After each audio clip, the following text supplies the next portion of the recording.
could eat a page for hours. Please. Kiss me. Good afternoon, or evening, whatever your preference is. I don't care. This is Cage's Kiss, and we are, presumably, the ultimate Nick Cage podcast, where each week we pay money, I don't know why, to watch his movies and discuss his life somehow, and his talents, and why he is a national treasure, as well as gleaming whatever wisdom we can in little tiny kernels that didn't pop in the microwave after 3 minutes. And it's going to smell really funny when you eat that popcorn. My name is Donnie, and I'm an expert jaguar hunter, I tell you what. My name is Linda, but this week you can call me the Phantasmagato. Oh my goodness. Donnie, I am so happy that you're being sensitive to people's daytime orientation. Yeah. I mean, yeah. It's a new leaf for you, and I really appreciate it. Yeah. I'm progressively forward. Thank you. Mm-hmm. We have no Adrian this week. We are Adrian free. We shampooed him out. But we do have an amazing special guest that I am totally honored to have with us. Do you care to introduce yourself? Yes, I am. My name is Kiara Williams. And I'm sorry, I can't be on this episode, everyone. It's the Cage Kiss podcast. A long time ago, Canada thought it was the podcast of the devils. To protect their families, they offered you all Nicolas Cage movies because us Canadians needed human sacrifices. To please our PM, along with maple syrup and snow. Don't ask. You guys hunt down all these Cage movies, eating you alive. Now I know I could have told you this weeks ago, but it's better at the last minute because you could only pay me so much for a few... Hold on a minute. Yeah? What? I'm not getting paid? Well, at least I got to watch this movie about Richard Gere believing Edward Norton did not murder that archbishop. Wait, hold on. Wait. Yeah, that's watch that movie. Wait, what is it? Primal? That Netflix show? Wait, hold on. Nicolas Cage and animals? Hold on. Do they at least talk? No? Well, at least it's better than Robert Downey Jr.'s Dr. Dolittle. Oh, well, I mean, I didn't say it was bad. I didn't say it was like, eh. I mean, saying it's better, but that's the stretch. There's a lot of stretches. Watchable? Listen, I've watched this movie twice already. Yeah. I'm sorry. No, it's okay because, like, I'm sorry. Here's the thing. Like, are you making fun of Canadians? I'm sorry. Are you doing a goofy impression while being Canadian at the same time? No. Damn it, Donnie. I said I'm sorry. Oh, God, there you go again. Damn it, chill out. What's this all about, Donnie? Who wants to drink some maple syrup? Who doesn't? We're going to take shots. On right now. Let's do it. I'm sorry. I will drink a liter. Rookie. What the hell are we doing today, Donnie? We're discussing our native upperclassmen. That's what we're doing. But we're also talking about a movie called Primal, which really... I'm sorry it exists. I really am. Aww. This is sad. This is a really, really sad movie. You know, I actually watched it with Carlo, and he said it best. He said, is it a terrible movie? No. Is it a great movie? No. Like, is it watchable? Yeah, I guess. I mean, yeah, like I said before, I watched this movie twice, And I watched this movie. The first time I watched it, it was like months ago, like about 2.5 months ago. And then, like, even then, I was like, this is so paint by the numbers and so low octane, but at least I'm watching it. And then the second time, which was like the day before we're recording this right now, I almost fell asleep. That's respectable. Yeah. Like, I almost fell asleep. I'm like, oh God, I can barely get my eyes open. Yeah, it's one of those movies where like you see everything coming, everything. And like very heavy foreshadowing. Like the trank dart works in 30 minutes. The animals haven't been fed in 11 hours. The mama monkey will rip off your face if you pose a threat to her baby. That was true, though. Yeah, I did love that. Yeah. Well, that last one happens in Canada with people anyway, so that didn't really surprise me. Yeah. Well, that and I have in my notes, like I was telling Carlos, like I got $5 that says he ends up naming the parrot Einstein. Whoop, there he goes. Oh, God, that's right. Oh, God. Yes. Yeah, because to name it means that you're invested in it, and That makes it human, and then you care about it. Yes. And yet he still has the bird with him on the boat. Yes, yeah. The bird that doesn't like guns. Oh, also, I told Carlo, I was like, okay, so that kid's dad, he's going to get injured. He won't die, but he's going to get injured. And the kid's going to be fine. And sure enough, the kid's dad gets bit by a snake. So I was like, well, there's that. Done and done. This was almost a Snakes on the Plane with Nick Cage, except it was on a boat. Yes. So it's pretty much like Speed 2, except less boring. Yeah. And with all the CGI animals. You mean Sandra Bullock? Oh, hey. That is cheap. She can act. I thought you were going for, what's his name? Jason Patrick. I thought you were going for Jason Patrick. Oh, Sandra Bullock is a human person. I guess. That's debatable. She's a saint. I mean, here's the thing. Compared to Jason Patrick, Yeah, I'll take that argument. Jason Patrick is like Ray Liotta if he had like no charisma. Right? I would say, yeah. Oh Yeah. man, I never thought about it until you said that, and it's like, God, yes, that's that's like that is him. That's what it should say.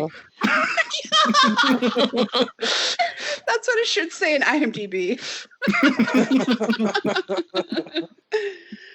But oh yeah, okay. So Donnie, do you want to summarize the movie since you're hosting? Well, I thought you were going to say well versed in it, because I've seen this twice now too, and both times I've just not cared. But the movie is entirely summed up in its very opening, where Nick Cage is eating who knows what out of a labelless tin can, looking at a real estate magazine while smoking a cigar, and apparently jaguars, who are known for having very acute sense of smells, don't smell cigars. And they just don't care about noise whatsoever. And they're also CGI'd little puppies. But you forgot that he's baiting in a tree. Well, yeah, he is baiting in a tree. Oh my God. Which again sums up this entire movie. Nick Cage looking at real estate, baiting in a tree, smoking a cigar, waiting for his payday. That's Primal. Oh my God, yes. I thought that was Nicolas Cage's later career in general. Yeah, Yes, that's where we're in right now. I'd say He's just coasting by. He's like, oh, another movie? All right, sure, as soon as the check clears. This isn't going to be in the theaters? Oh, okay. This is my first rodeo. But yeah, he captures an elusive white jaguar, and they bring it on board a ship with a assassin Why's it who's gotta be being white? Why not? It's transparent, Linda. Yeah, it's the There's a whole bunch of Phantasm dead cat. animals on this boat? Because- What could possibly go wrong when you have normal people and a hunter and an assassin on a boat? Everything goes wrong. All it's missing is the Lonely Island singing "I'm on a boat." Yeah. Yes. Yeah. With T-Pain. Yes. He could have been And- the chef. And Nicolas Cage captures this animal, and how much are they going to be paying him? $1 million. Who is going to be paying? Who is going to be paying this? A zoo. Yes. No, a zoo. No name. A zoo is going to. I can actually see a rich person paying him this amount of money, but Oh, yeah. a zoo, Like, really? Maybe Mike Tyson. Like, I could totally see Mike Tyson buying the Phantasm cat. Exactly. Somebody's stupid rich, but a zoo. Oh, that Baskins lady. I mean, she's into tigers and leopards and cougars. That lady that killed her husband. Yeah, that lady what killed her husband in her zoo. Yeah, even the Tiger King is more believable than like a zoo paying somebody $1 million. Oh, Yeah. and then what's her name? Dr. Jane. She says that her dad worked at the San Diego Zoo, but that never ever comes back. No. I was thinking like, oh, well, that's going to help her survive when the animals eventually get out. No. It had nothing to do with the plot whatsoever. No. And but I- I did. yeah. Go ahead. I actually thought that the doctor would actually have some weapon training and some weapondry. Yes. Yeah, I thought so, and that's why I like wrote down my my alternate actors, which I'll get to later, because like Ooh. I like honestly I don't know why you put in an actress from the X-Men and not have her do anything.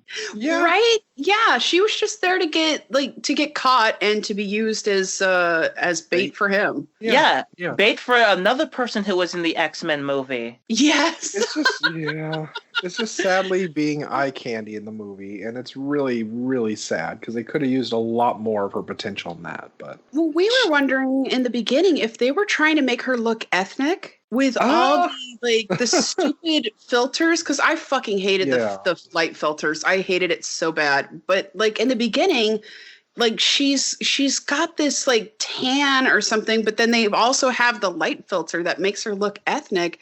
And Carla was so believing that they were trying to pass her off as Hispanic. yeah, And like later she speaks Spanish and Carlos like, see? I don't know. He was like, okay, check out the eyebrows, check out this stupid Spanish. And like they're trying to make this lady look Hispanic. I didn't notice don't know. that. I honestly didn't notice that. But that explains the really black dyed hair. it really does. Yes. Yeah, it's one of those. The first time I didn't really notice it, but the second time I did because I'm like, wait a minute, I thought she was Latino, and it's like, no, she's not. It's like, okay, I got to dive into this, and I was like, what's going on here? And I did see that, yeah, they had been using different filters for her scenes. I'm just like, why are you doing that? It's like, is that a thing? Because that seems not. But okay, whatever. I don't care about a lot of things in this movie. I really, really don't. But when you start focusing in on little tiny details like this, like even the fact that, and I'm not saying this is anything bad toward her, but she kind of looked like maybe she had some work done because her face was really puffy for some reason. And it just kind of stood out to me. And it's like, I didn't want to be bad talking her, but her face just kind of looked a little poofed. And I'm not sure why. She went to the doctor and said, I'd like the poofed look, please. Yes, she wants to look like a freaking husky, I guess. I don't know.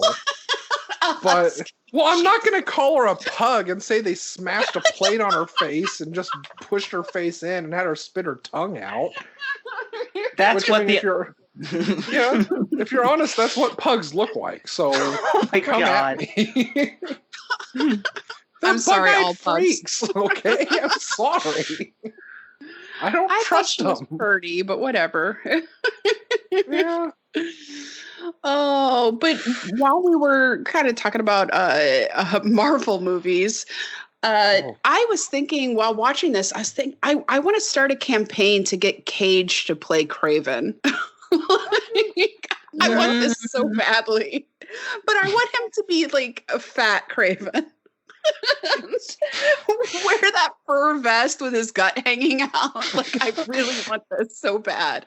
Well, he's partway there in this movie because there are some shots where you can see his, like, he's getting a little doughy. Yeah. I mean, it's not John Travolta doughy, but it's getting there. No.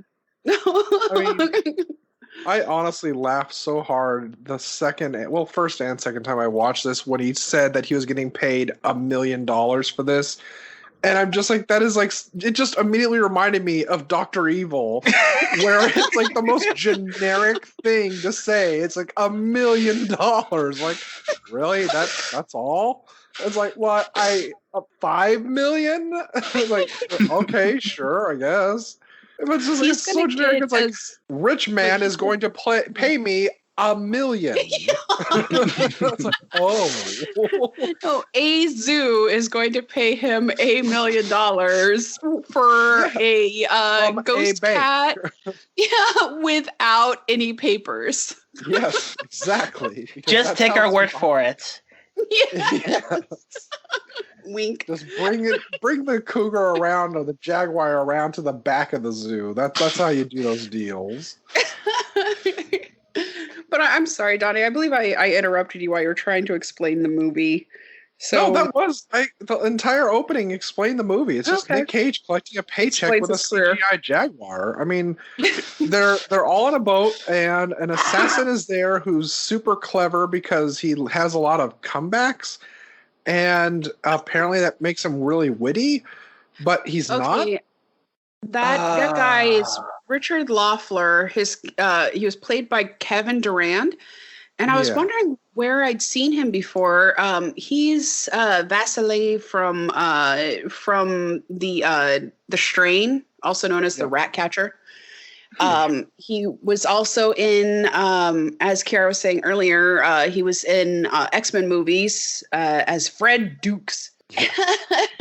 And, he was also in Wild Hogs, Robin Hood, I Am Number 4, and I don't know. I find him utterly delightful, and I feel like he is he's the next Nicolas Cage because he's kind of given a Nicolas Cage performance in this. He was the most hammiest of hams from Hamilton, Alabama. Right down to I was just Right down to his painted hairline. Yes. Thank you for noticing. It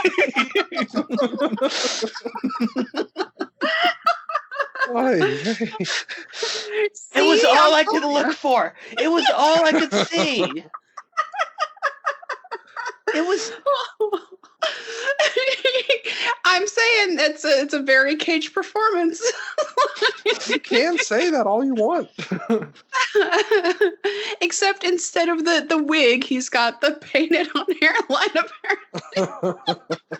It's like Steven Seagal levels of painted on hairlines. Like, oh my goodness. Honestly, I mean, now that you're saying this, Linda, and you're saying that he is like the next Cage, because you introduced us last night to the Toast of London, I'm just thinking of the guy having a face transplant done where he looks like Nicolas Cage, but it's like the face from The Vampire's Kiss where he's got the bulging eyes and wide smile, and that's the only face he's stuck with. And every movie he does, that's just going to be the face you get with this man.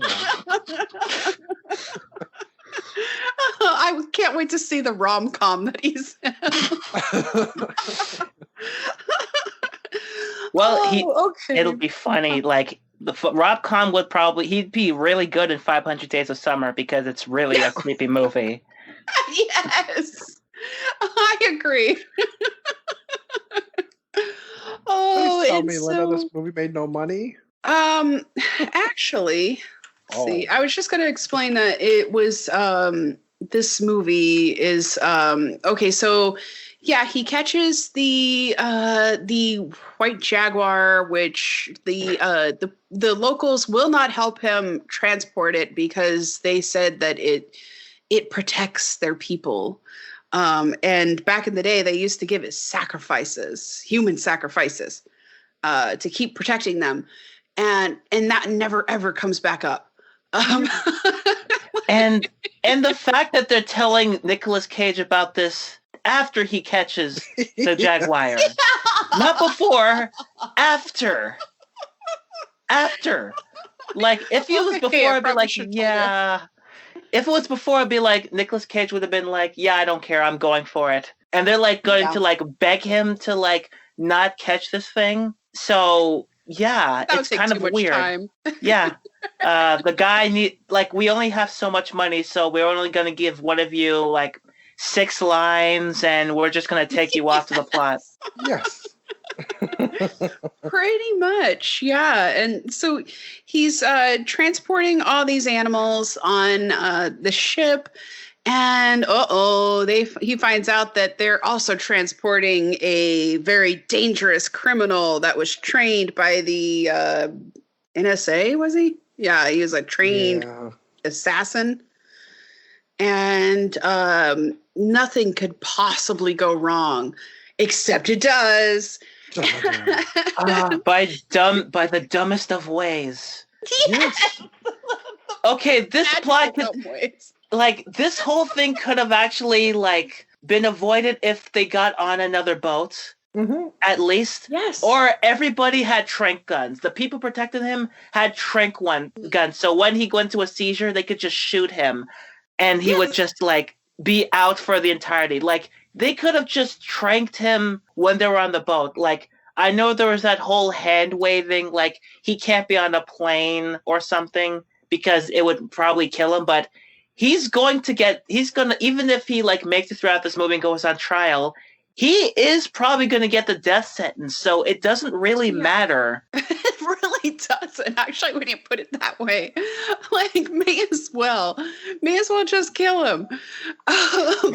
But no, he fakes a seizure, and one of the dumbass guards is like, masterfully fakes a seizure.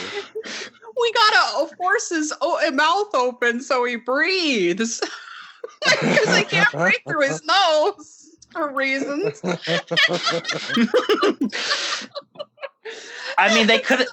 could have just waited for the doctor because she was on her way. Yes. We have to breathe for him, but he has a nose. Noses are for blowing.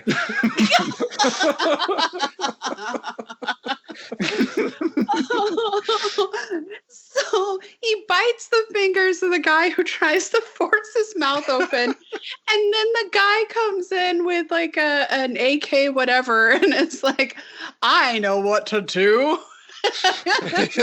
I'll revive you with bullets. Yeah, the second guy. Yeah, exactly. Like, what could possibly resolve a seizure? Bullets. Yes, exactly. See, you got it.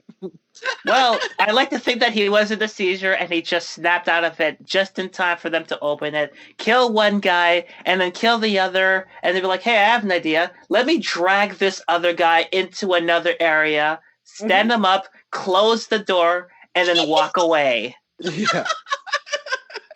There's a lot of that in this. Like, oh, hey, how are you? Oh, I'm pretty good. Who are you? Oh, I'm the ship's engineer. I'm going to tell you how these engines work. Oh, that's really neat. I'm going to kill you. What? Nothing? He's got a flair for the dramatic. Yeah. Jesus. He could make a very second-tier Joker. Yeah. Yeah. Oh. Also, his IMDb profile. Yeah.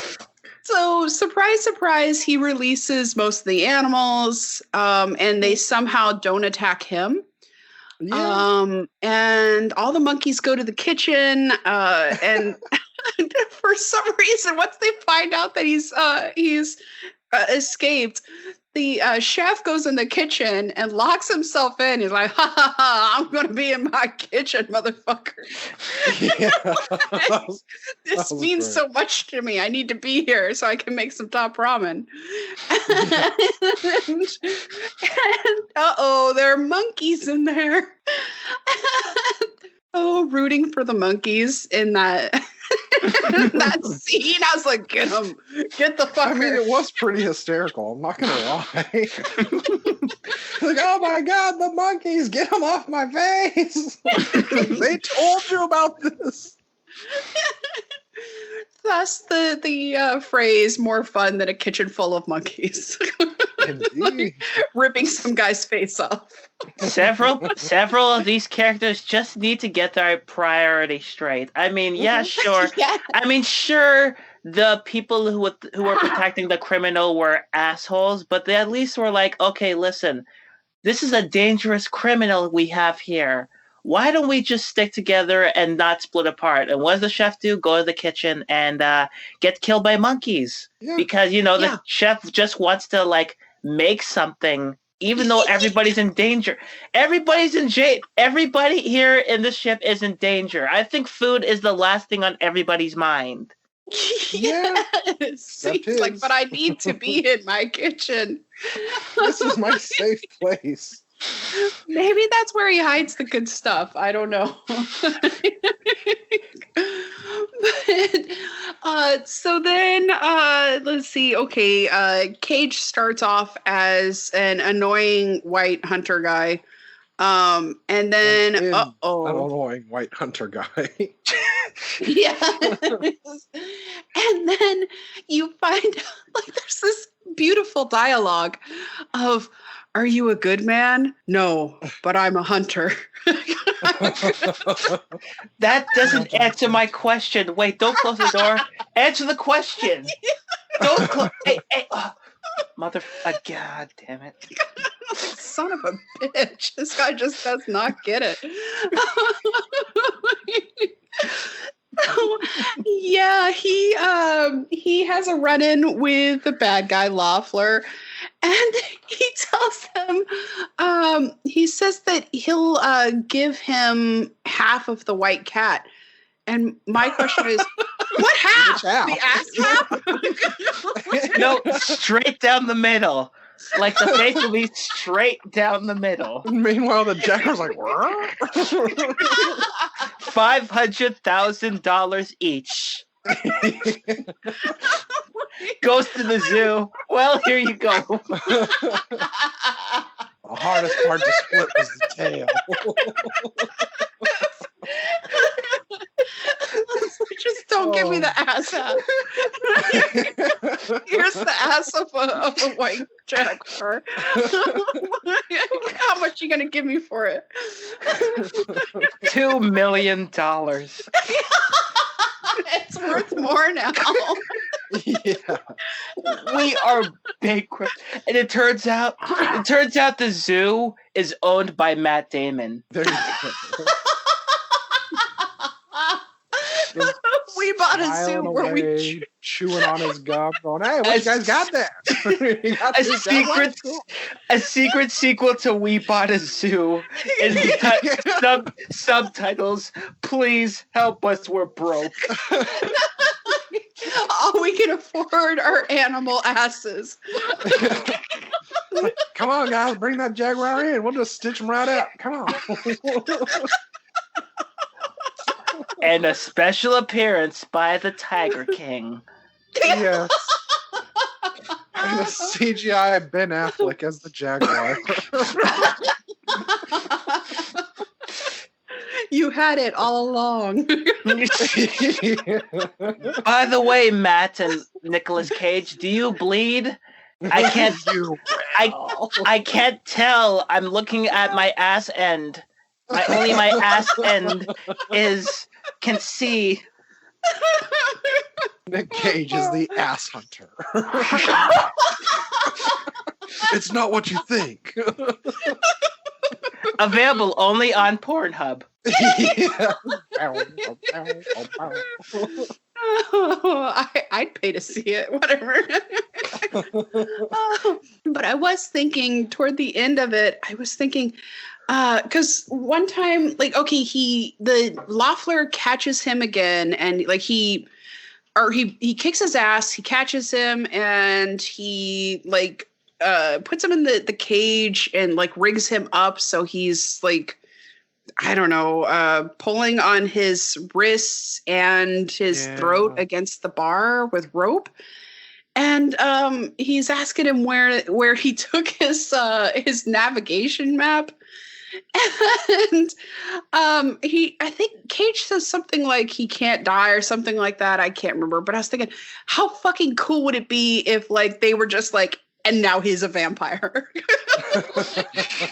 It would have been awesome. It's like now they got to deal with vampires on top of this. Yeah, exactly. He's like, I'm sorry. It turned into like that George Clooney Quentin Tarantino movie, like where it's a regular. Yeah, it turns into like it halfway through. It just turns into this vampire movie, and it's awesome. And Nicolas Cage is just killing all the bad guys. Yes. And then a final Shyamalan twist is you get a hole in the ship, and then suddenly there's sharks flooding through the ship. And then LL Cool J just goes up to the water and goes,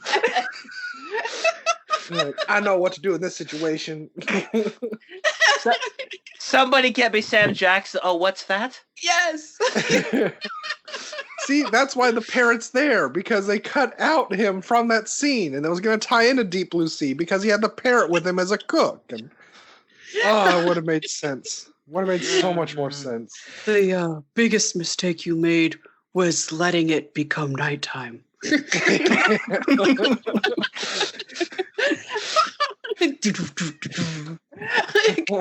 is the hunter? Yes, as they sail into Alaska, and it begins the month-long night. Oh my god! Guys, I think we just fixed the movie. Yeah, we could do some cocaine with Nick, and then we could say, no, we're bringing in the aliens and predators because they're out in the Arctic now. They've got a Mayan temple that was built for aliens, so why not? Yes. Like, what else can we add? I mean, I think we didn't. I either think we fixed it or we broke it, but made it a lot more tolerable. Yes. Yes. And there's the character who I guess is Jamaican, Jerome. And like he gets one fucking line in the whole thing. The other engine guy says something like, well, we're going to have to call the National Guard. And Jerome says something about like the name they run from, but they drop it from there. And so like my question is, what's the fucking name? Is it Carrot Top? Apparently nobody cared. It's like he was trying to lay down some lore, and they're like, yeah. It's like, but you guys, guy with a gun, yeah. I think they only put those lines in because they were hoping for some sequel setups. Yeah. Oh, like maybe that's possible. The assassin lives, and they're taking him away on a helicopter, and he takes over the helicopter and crashes on Skull Island. Just a mile away, just a mile away from the island from Lost. Yeah, it's the island of Dr. Moreau.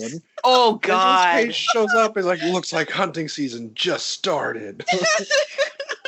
And then he sees Marlon Brando when he's like, "I'm going back in the water." I'm going back where I came.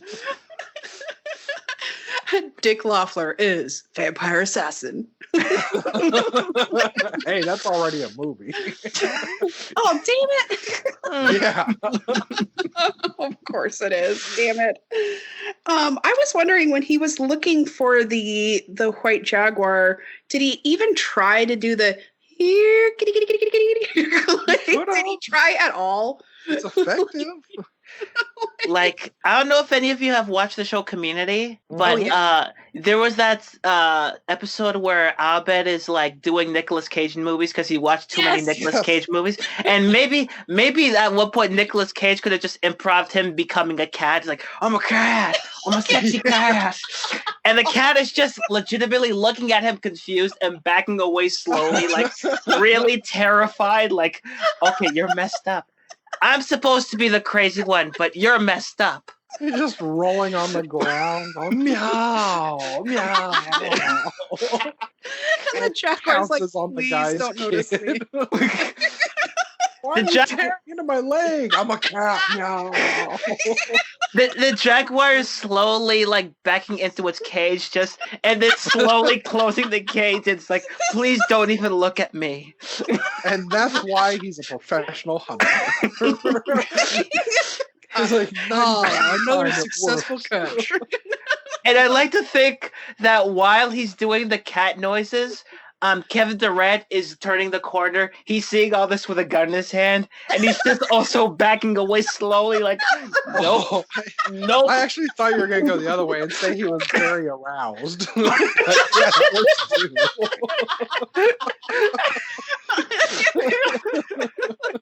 You are a sexy kitty.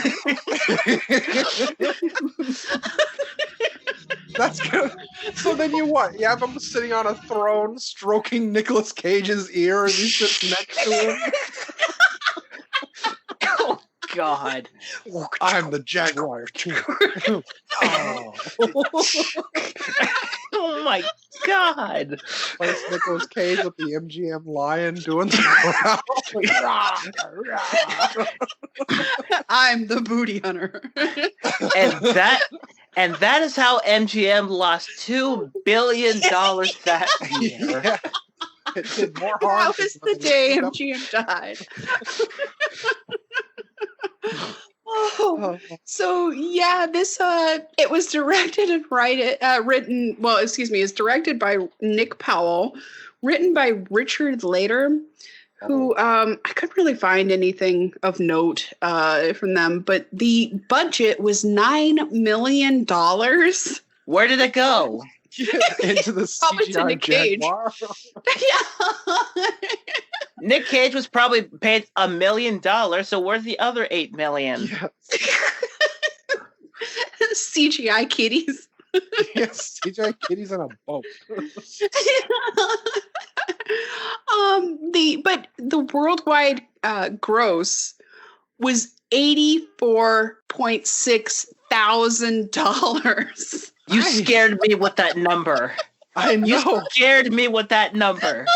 This was almost going to beat out Avengers Endgame. I thought you were going to say million. Are you kidding me? It was very It beloved. made all the money. Yeah. It's what is that? It's kind of early for me. What was that, like? Not even 10% of its money back? Like, Jesus. No. Yeah, it bombed pretty goddamn hard. And I am delighted to say though that it was filmed in Puerto Rico. But yeah, that's the only delightful part. Boy. Yeah, bombed pretty hard. Did not go in the theaters. It was just direct to streaming. And yeah, I don't know. It made me question a lot of my life choices. Like, besides this podcast, like, ouch. Why don't I carry a bag with a snake?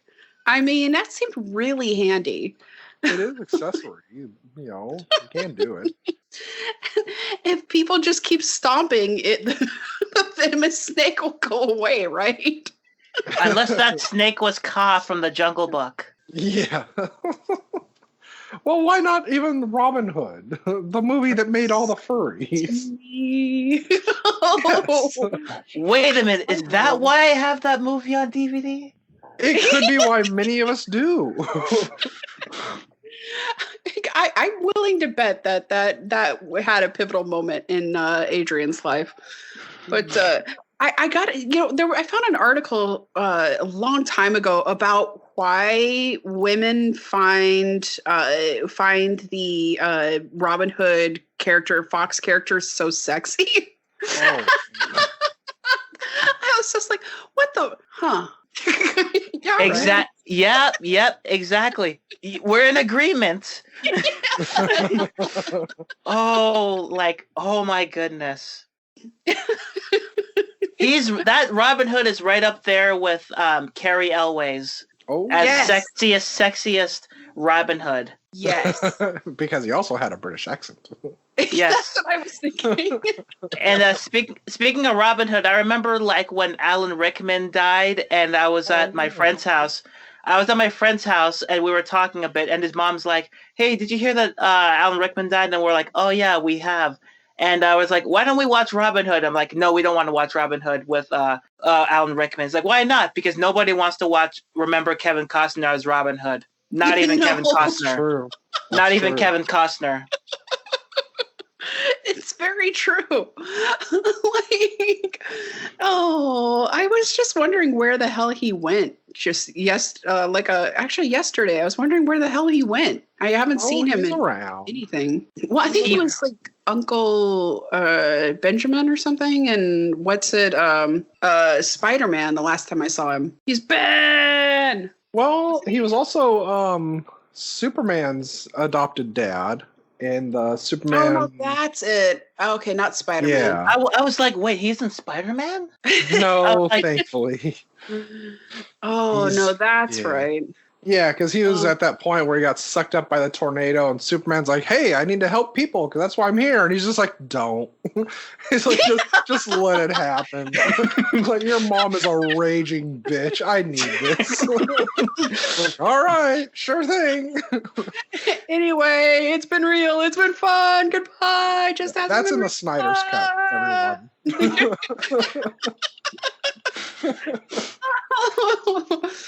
Oh, yes. So, did you guys have anything else to add, or did you want to move on to? Oh, I don't really have anything for my segment.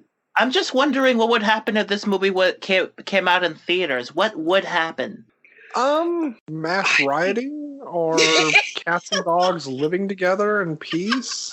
Or limited theaters in third-rate theaters? It could have been like the #1 film in Nova Scotia for all we know. I mean, it could have saved some economies, maybe. Maybe. We don't I'd know. like to apologize for my brother to Nova Scotia. Don't apologize. I am fine with the people of Nova Scotia. Oh, just fine now, huh? I never had a beef with them in the first place. Oh, West Canadians have. There you go. I am fine with the Donaire. Thank you very much. Some of my best friends are from Nova Scotia. The rest of Canada have beef with Nova Scotia. It involved $500,000, some maple syrup, and a polar bear. Legally, we're not allowed to say what happened or why it happened. That's not a Canada War problem. But there is a reason. But there is a reason why there's only 3 territories instead of 4. Because the world can only have so much of Tim Horton. It also involves ownership over Anne of Green Gables. Wait, you say ew to Tim Horton, but nothing about Donairs. Okay, I see where we stand. Have you eaten Tim Hortons food? I have. I thankfully have not, but my sister has raved about it, and I rave about Donairs because that's really amazing. She's not a true Canadian if she actually raves about Tim Hortons food. No Canadian likes Tim Hortons food. Hot chocolate and coffee and drinks, fine, but the food, no.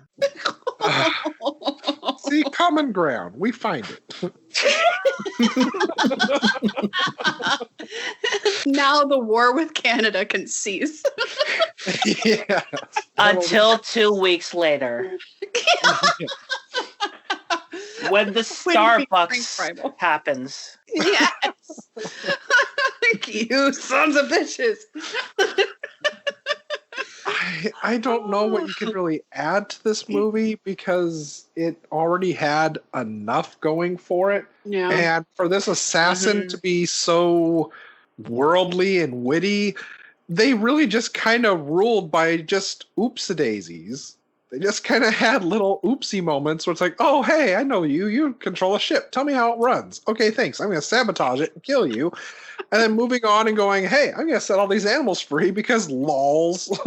It's like, but you're stuck on the ship too. Oh, you're right. Well, I'll shoot things. Bang, bang, bang. And, oh, God, even the scene like when Nick Cage is with him and the kid and there's the jaguar.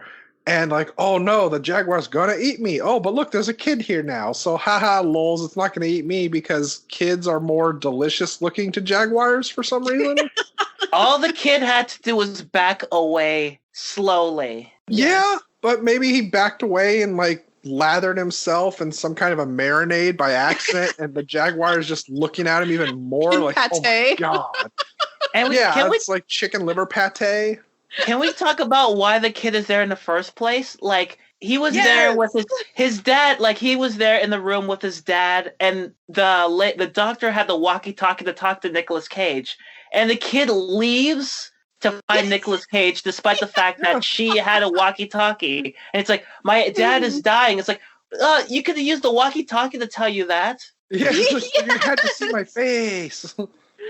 And then later he gets kind of held hostage by the character's name is Richard Loeffler, but I want to call him Dick Loeffler. Dick Laughter, let's call him that. So he gets held hostage by Dick Laughter because everybody else, they're like, oh shit, and they run away, but the kid just stays there. Yes, exactly.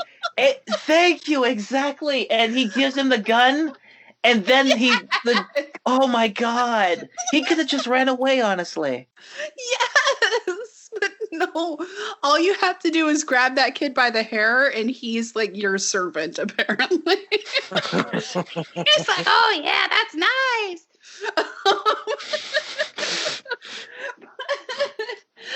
I would just like to take this moment to apologize for sexualizing a child. Oh, good. Please don't cancel Cage's Kiss. Too late. It's turning on hashtags now. Oh my God, look at all those tweets. We finally made it, Ma. What's that, a subpoena?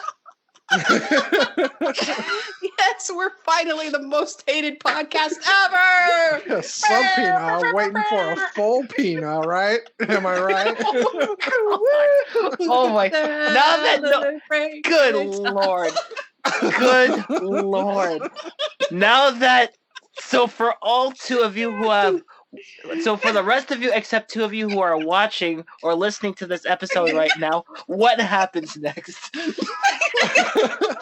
Anything is possible with the power of imagination.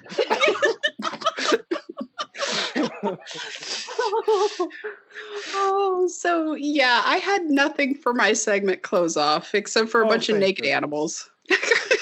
Yeah, there was no sensual tummy rubbing going on, so that's No furries. no. No one. Man, I really wish Adrian could join us for this. Furry tummies of cats before they do. I'm a naughty cat. I'm a naughty cat. I got into the catnip.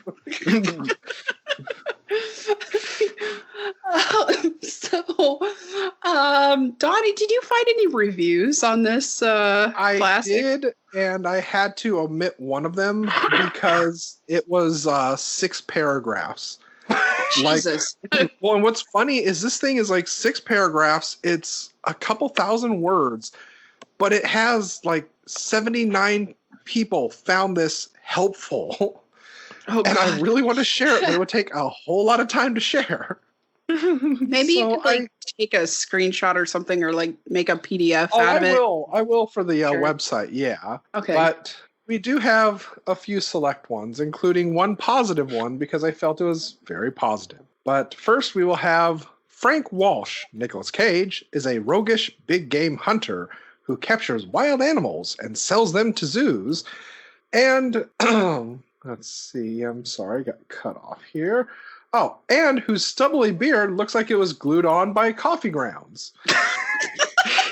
So, if you thought this was going to be an adventure movie like the trailer showed you, get that out of your head right now. Anyway, one happy day, Frank scores big when he comes across a rare white jaguar. Frank books passage on a ship, taking all of his exotic animals with him, only to discover that the military is transporting a top-secret and very dangerous prisoner, Richard Loeffler, Kevin Durand. And it goes without saying that Loeffler gets loose, and so do all of Frank's animals, including the jungle kitty cat. Frankly, I was really hoping for some stupid camp fun with this one. Kind of a Snakes on a Plane meets the 90s Nick Cage, Jerry Bruckheimer, Die Hard wannabe genre. But it's remarkably lifeless and only gets more dull as it goes. The sexual tension between Cage and Famke Jensen's military doctor is more unbelievable than even the terrible CGI jaguar. And when at the end of the film she suggests that he is ever in town, they should get together, I couldn't tell whether she was thinking coffee, drinks, or a collagen injection. And after that, we have... that was a positive one? That was not a positive one. No, I wish it were. I'm saving that for last to uplift us, if possible. I know why you're here. I know why you're looking at this movie. You're one of those savages that loves seeing Nicolas Cage films where he's at his cagiest, you filthy degenerates. But also so am I. Anyway, feel free to skip this. As expected, Mr. Cage is the single element in this dumpster fire worth seeing. But there are better Nick Cage films out there where he is at his Nicolas Cagiest. Nicolas Caging it up like a champ. They obviously wrote this one for Mr. Cage, and he agreed to it. But you can tell just by watching it, he likely doesn't even remember this piece of garbage. If you're not like me and you don't know what I'm talking about, go watch Vampire's Kiss. It's Nicolas Cage at his cagiest. But skip this movie, it is horrible. And for our uplifting review, which I really, really love because 35 people found it helpful, it's Nicolas Cage on a boat with a jaguar. If you need more than that, get out of here. That's a damn lie. 35 people found that helpful. To avoid this movie. 35 people found it helpful to avoid this movie. Yeah. I just... apparently that's all you need to make an amazing movie, but not.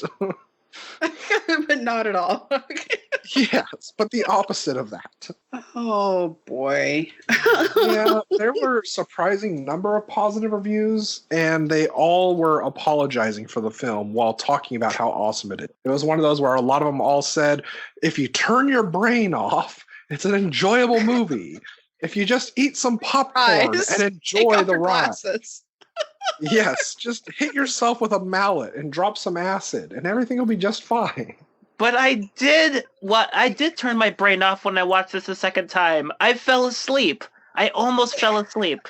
Yes, you had to slam down your maple syrup and go, hold on a second. What am I watching? This isn't maple syrup. This is just regular syrup. What the hell? This is grade B maple syrup. Where's my grade A? And then you flip the table. Right? Thanksgiving is ruined again. Ruined!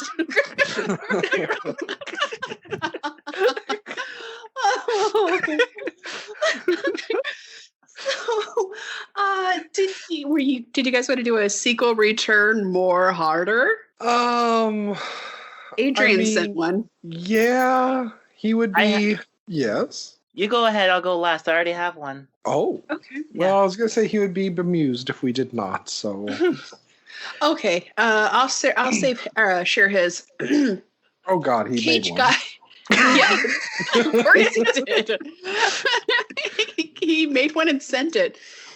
Cage guy thinks that zoo is going to be a regular zoo and save his rattled soul, but no, that shit was a trap.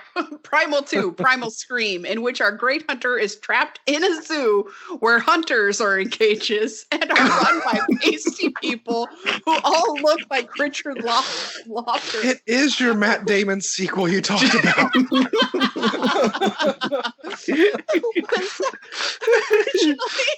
Originally from an advanced alien race that has judged mankind and doles out harsh punishments.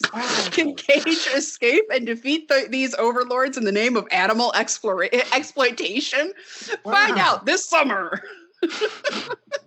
Primal Scream. Donnie, did you have one? Somehow, yeah. Okay. John Rockchest is an all-American hunter on his way home from a successful hunt in the deadly Australian outback. Catching a ride on the last plane out, there's just one problem. There's a prisoner being flown to Sydney awaiting trial for multiple murders spanning many years along Wolf's Creek. The dangerous living legend Mick Taylor. As if this wasn't enough already, tourist Felicia Hardbody and her longtime college friend Eric Weakwrist missed their flight, left with little choice but to pay their way onto this new flight. Soon enough, things go badly as the plane is brought down by a screaming engine failure, leaving the group stranded at nightfall in the most dangerous land known to man. They'll have to trust the notorious murderer Mick Taylor to guide them out.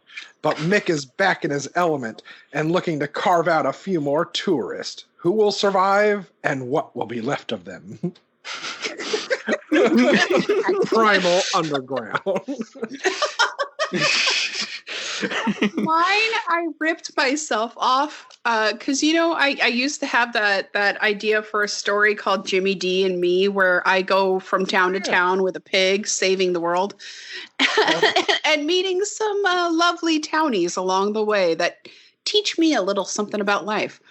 But no, this time it's going to be Nick Cage's character Frank and the white jaguar. And they go around hitchhiking and putting right what once went wrong. Saving the country one town at a time. What will they learn along the way? Stay tuned to find out. Oh, dear. Is this Cougar Leap? Jaguar Leap.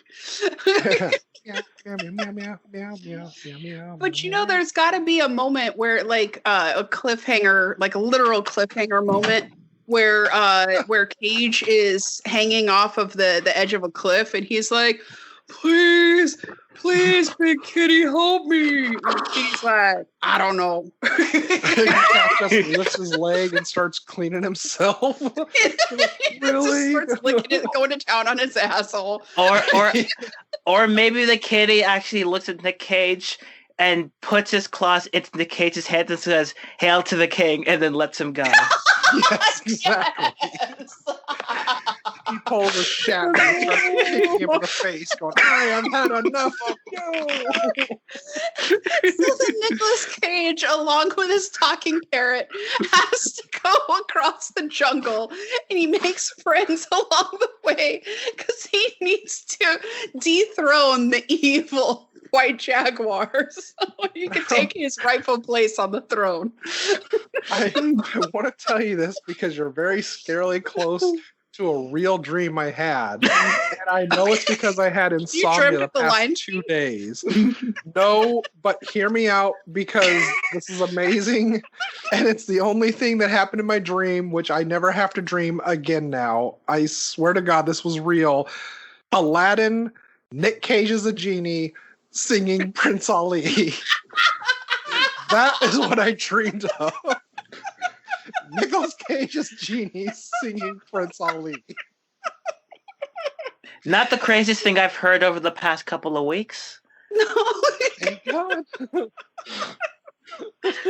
Oh. So I'm sorry. What did you have, Kiara? I don't have anything as elaborate as you guys put out, but I actually have a prequel. Like, I was hoping we could get, like, not a prequel, but what happened before the plot of this movie, like Nicolas Cage as an animal hunter. Like, we get to see him, like, do various things, and then the plot kicks off where, like, somebody's like, I need, like, here's the thing. I'm a rich man. I can give you $1 million just to get this one thing, this one creature, this very elusive creature for $1 million because I'm rich. And, they end up like, Nicolas Cage catches the animal in the next like 45 minutes after like a various mishaps and comedic elements. And then, they finally go on like Nick Cage has to drive all the way back to this rich person's house, and then him and the animal start to like bond together and be like, hey, you know what? I like you back. And then they're about to like go, like he's about to like let the jaguar to the rich guy. It's like, on second thought, I really like the jaguar. And then Nick Cage just beats the shit out of the rich guy because because Yes. Yeah.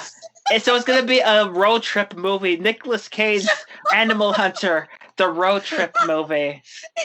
Yes. And another idea I have is just like keep the movie.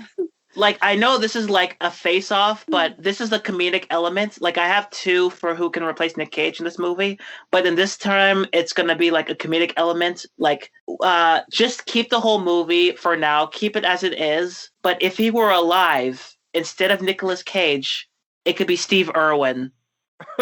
And and it would be Steve Irwin trying to take it seriously, but every so often he ends up looking at the camera and going, all right, this is a very dangerous man. Just sneaking up on every one of the terrorists. Like, all right, we're going to sneak up on this man. He's got an AK-47. Very dangerous. And everybody's angry. And everybody, like, for a second, every time he does this, everybody's just looking at each other like, who are you talking to? Who are you talking to? And then the last fight with Durant, like Loeffler, he's actually like again doing it full blast. Like, all right, I'm gonna have fun of my life. I'm gonna get to the big bad here. And the bad guy just puts away his gun, goes up to him, starts shaking him. It's like, who are you talking to? Nobody's there.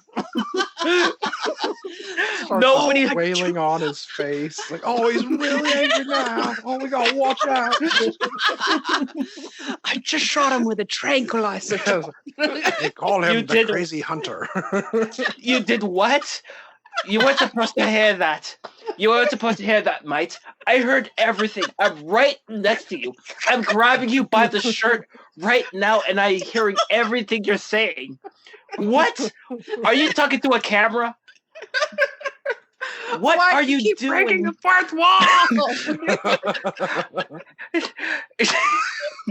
Okay. I will buy it only if you bring in Mr. Bean as the head terrorist.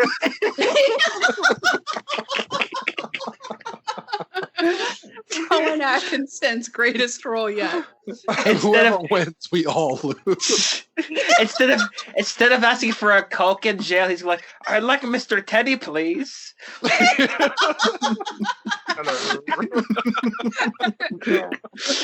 puts a turkey on his head and starts shooting wildly at everyone. Oh, and then Steve Irwin is like, "Oh, we got a wild one here. We got a wild one here. Turkey man, very dangerous." Turkey on his head, swinging snakes in the air. Oh God! Please hire us. We're ready to work for you. Netflix, we have ideas.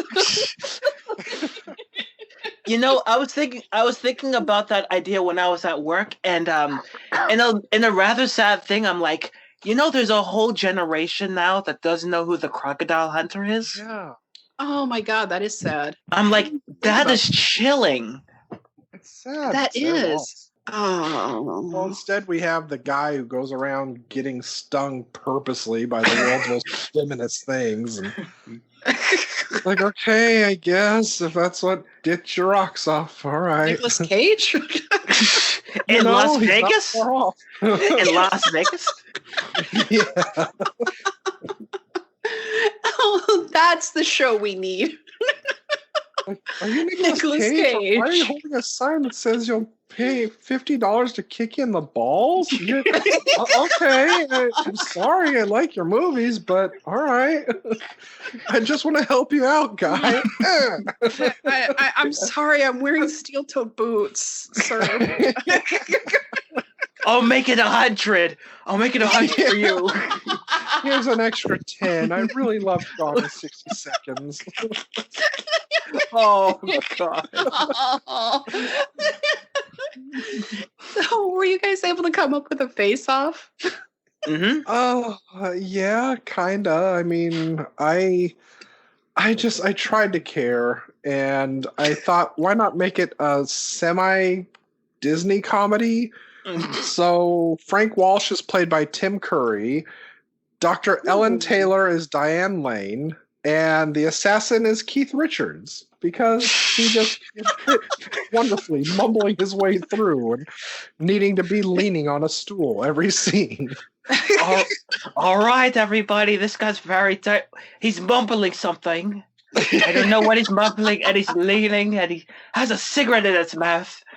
I don't know. Maybe we should let this one off. The gun may have real bullets, and he's swaying a lot, so everybody watch out. And who's that person? Who's that animal next to him? He's just shaking his hips. He has no spine. He seems to be dancing suggestively in front of the tapers. Seductively, you mean. Oh, of course, Adrian sent a face-off as well. We have as Frank Walsh, Humphrey Bogart, as Dr. Ellen Taylor, Katharine Hepburn. Oh my God. Richard Loeffler is played by Edward G. Robinson. John Ringer is Sidney Poitier. And Paul Freed is played by Sid Melton. Screenplay by Richard Brooks and Truman Capote. And directed by John Huston. I mean, okay. Bravo. For mine is much more simple. I had director-writer Baz Luhrmann. Oh, good. For Frank, I have this world's sexiest Santa, Kurt Russell. Mm. And Dr. Ellen is played by Matt Berry. Richard Loeffler is played by the lovely goddess Octavia Spencer. And okay, so far I think my cast might be a little too sexy. So I evened it out with Einstein being played by Gilbert Gottfried. I thought you were going to say Idris Elba that's what as I the got. parrot. That's what I got. I got Gilbert Godfrey as well. He's the only one who could play Einstein. Well, I'm gonna I have to don't change know. it. I'm gonna have to change it right now. I already have somebody. Oh no. All right, who do you have? All right, but before that, like, if this movie was directed by Baz Luhrmann, it would have actually been much more enjoyable and a lot more lively. A lot Yeah. more. Well, we'd probably have Hugh Jackman as Frank, I think. Nicole Kidman as Dr. Ellen. Oh, so who did you have? All right, so for Nick Cage, I already mentioned Steve Irwin as a joke, but seriously, because of this one line Nicolas Cage meant is like, "Be careful with my cat." I actually, honest to God, thought Brandon Fraser. My God. Yes! like Brandon Fraser would have been like really good in the Nicolas Cage role because he would have been like a little bit charismatic, a little bit more charismatic. He could be a dick, but he could actually like be funny with the one-liners and punch it up a little. Yeah. Yes. Oh my god. And for Faye Jensen, the doctor, I put Mila Djokovic. Oh, God. Yeah, I could see that. Yeah, mostly due to the fact like if you had Mila Djokovic, she could do something. Yeah, Yes. kick people in the face. Exactly. It could be a secret movie that she's the star instead of Nick Cage. The bad guy sets off the snakes and she like just defeats the snake by kicking it in the face. Yes, the snake comes leaping at her in slow motion and she kicks it in the face. You got Marilyn Manson music in the background.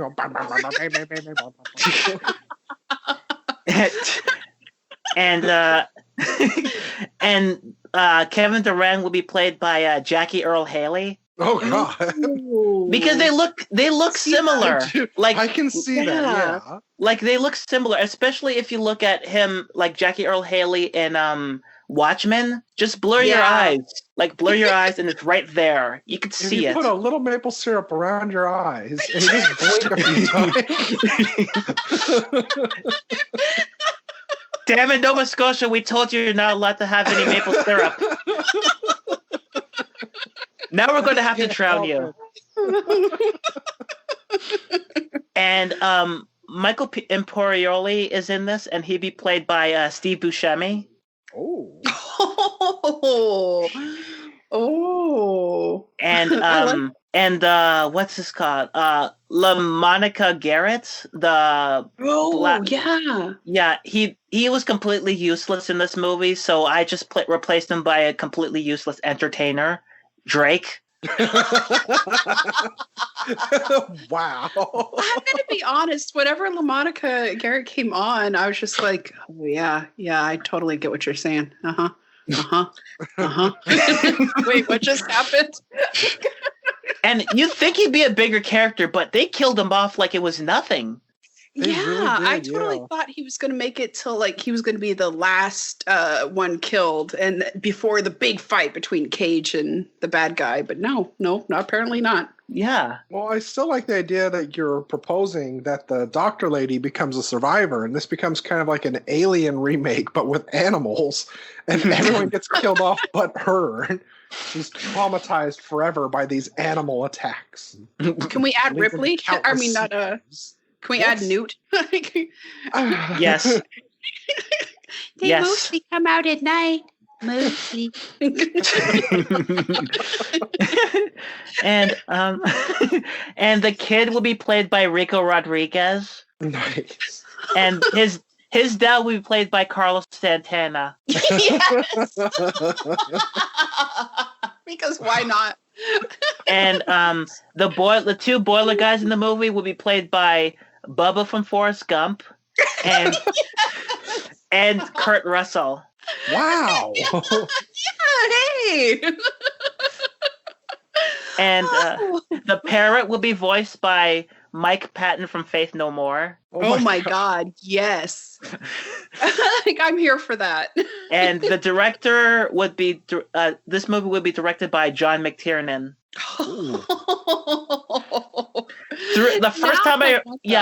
The first time I saw this movie, I was like, "Where's John McTiernan? He could have made a better directed movie."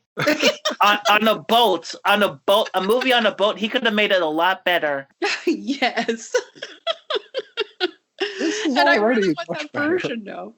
Yes, and if we can't have him as the voice of Einstein, I'd say we should go with Christine from Christine.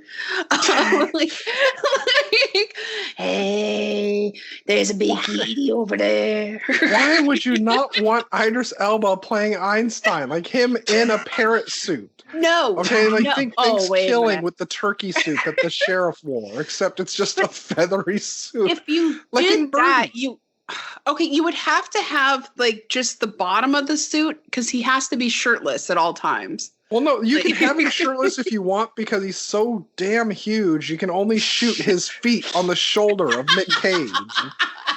All right, this parrot's very dangerous. half man, half parrot. And everyone's like, what are you talking about? It's just a regular parrot. Are you guys serious? It's clearly a man in a bird suit. It's like, Look what happens when you pull a gun on him. Like, you put that gun away or I'll put you down. Like, see, there's my guns. I'm sorry. All we hear is quack, quack, quack. Yes, that's it. Every time he talks, like, wow, that's a squeaky parrot. I'm talking to you. Squawk and such. Squawk and such. I am so here for it. He's just staring angrily at the top of his fucking parrot costume. Steve Irwin is completely terrified. Like, don't you people hear what he's saying? Why doesn't anybody hear them? What did he mean by me tonight? Did you all hear that? Your squawks off wall. Does Netflix, Amazon Prime, come at us. I'm sorry. Doesn't anybody seeing this bird holding a pistol right at me? Nobody's seeing this. No, we're slapping his arms. He just shot me in the shoulder. Yeah. And now he's rapping. Why don't you guys hear this? I want to crack up. What? Oh, wait, what's happening? Oh, God, we're all ascending. You are going to have so many hashtags for this. And it turned out that Kevin Durant was not the bad guy, but a bird played by a man in a bird costume. Yes, Idris Elba shoots him in the head with his gun. Like, wow, we're so lucky that parrot pecked his head off. I'm telling you, this is the best movie we've ever come up with. Oh, see, I'm so glad we had you on. I'm glad to be on. We'll share our $1 million with you. Our $1 million. From the zoo. Yeah. Oh, were you guys able to come up with cagey wisdom? Oh, God. Is there? Adrian came up with feeding guys to wild animals is not business. It's for fun. Yeah, I mean, it's not wrong. I would suggest if you're going to go hunting animals, don't read about real estate and smoke cigars. That's how we have fires in the Amazon. I'd like to think that he was snacking on beans. I thought it was crickets, honestly. He was just eating some baked beans with his hand. As he does at home, I suppose. Or he was like being like Winnie the Pooh and just had like a can of honey. No, we can go like with the whole Rorschach thing of him just eating beans out of a can. Oh, he's like Pooh, all right. Oh, God. I forgot that scene where he got stuck and had his butt hanging out of the porthole. Oh my God, what if that was the movie? If he was like Winnie the Pooh, but he lost his memory and then he started getting it back and he's like, he has to go rescue all of his animal friends like Roo and Tigger. And this was a story of him capturing Tigger. Tigger! What did you call me? God. I want to know where my honey is. Oh no. Oh no. I'm stuck in the tray. This is very dangerous. There is a lot of ways that can go. None of them are good. I'm all for any of these versions. My wisdom was if you see someone having a seizure, do nothing. So you have been to Nova Scotia. Yeah.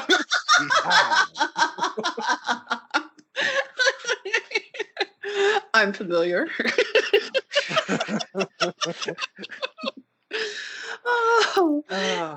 Did you guys have any other wisdom? I have something. After watching this movie twice and nearly falling asleep the second time, I'd still say this is a better boat movie than Speed 2 and Boat Trip.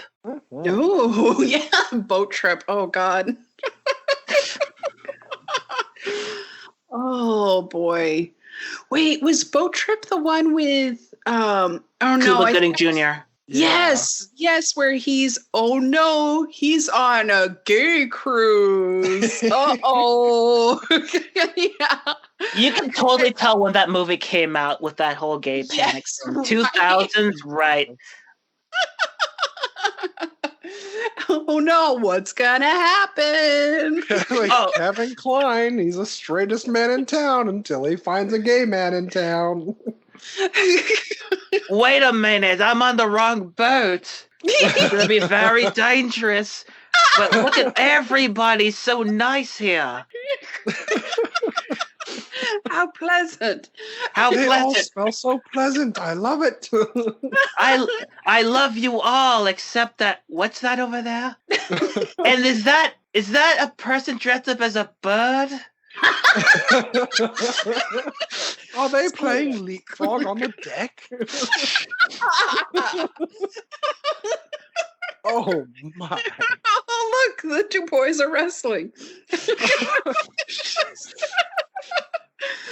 Oh boy. I guess this is the time where I say, please listen, follow, rate, and review Cage's Kiss on Apple Podcasts, especially, and over on Podchaser, and check out our stuff on YouTube. Also, check out our Patreon page at patreon.com/Cage's Kiss.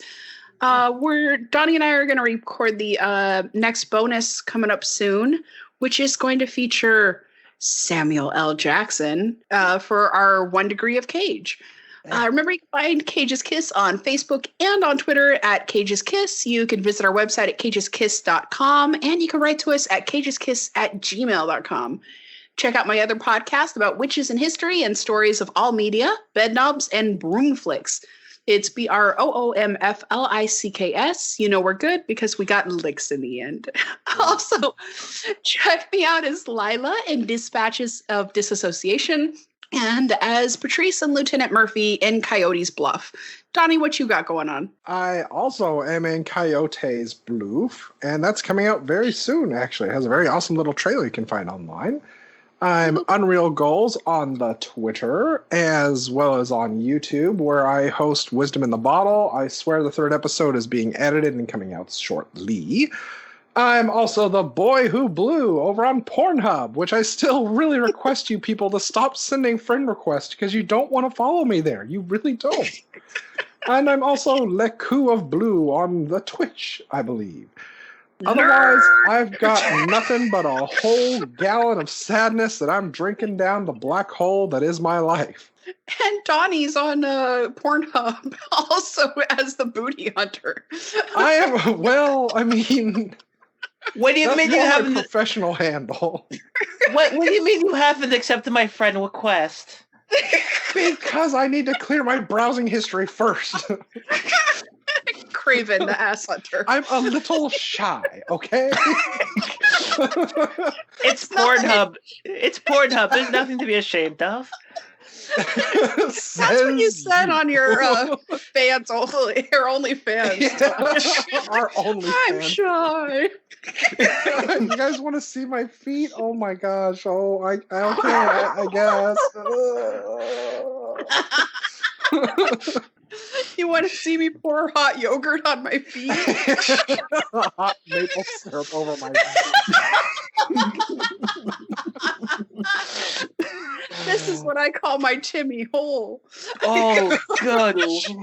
Well, at least the episode's almost ending. So please don't change the episode just yet. No, please tell us where the people may find and hear upon you. They can find me at the Kiara Strings on Twitter, and then the same name on YouTube, Kiara Strings. And I also have a Twitch as the same name as Kiara Strings, and I have a website, www.amandaplease.com. I also have a Pornhub, No, I'm kidding. I'm kidding. I'm kidding about the website. I'm kidding about the website.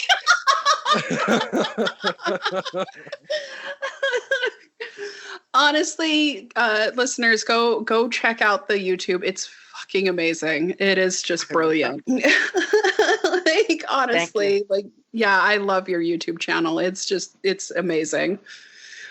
Thank you. You'll be here. Yeah, like I started watching, and I told the boys about it, and I was like, "Oh my god, we need Kiara on. Like, we really need Kiara on." Hanging with the boys.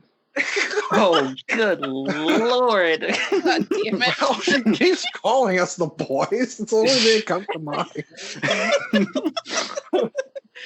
So you'll be hearing from us next week when we cover Grand Isle, which you could stream for free on Hoopla or rent in the usual places. Fupa. Fupa. So until then, you kill my cat, I blow your head off. Yeah, until then we can buddy up for the shuffleboard tournament.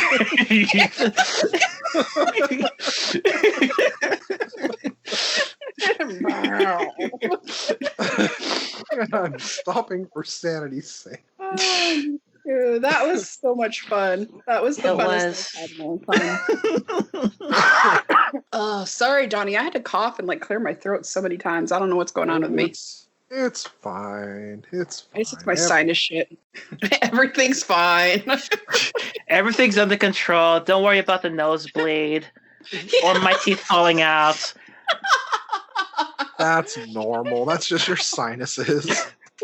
Or that guy in the parrot suit behind me. Damn it! You took me. You joke sniped me. We need to make a picture now of myself in a person. And we need to tag him in it. He'd probably be on Twitter being like, again? Like, stop, please. Once was enough. I want to rally for 007, but you keep bringing that one time in college up. He could play 007 in a bird suit. And everybody would be terrified. Wasn't there like a Phoenix Wright style game with pigeons, but it was also like a dating app with pigeons? I know what you're talking about. I played it. I've played so many weird ass like things on Steam. Pigeon Boyfriend or something like that. Yes. Yeah. It was funny at first, but then after like 10 minutes or so, you're like, okay, well, novelty wore off. It's not funny anymore. You realize now it's just weird. Now you're just dating pigeons. Nicolas Cage as a pigeon dater. I'm more into parrots, but I'm open to pigeons. Cool.